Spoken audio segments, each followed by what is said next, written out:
Welcome. In this video, I'm going to show you how you can quickly change the time on your iPad or your iPhone.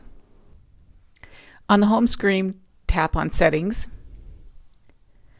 From Settings, you're going to go to General, tap on General, and on the right, you're going to see Date and Time.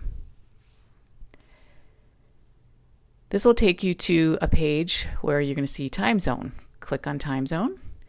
And this will automatically bring you to the search bar, and it'll pull up the keyboard for you. Start typing the name of the city that you would like to change the time to. When you see it, you can tap on it. And now we've changed the time zone. Now there is one other way that you can do this. Just above time zone, it says set automatically. You can toggle this on, and it will constantly search to see what time zone you're in. And if you change time zones, it'll change it for you.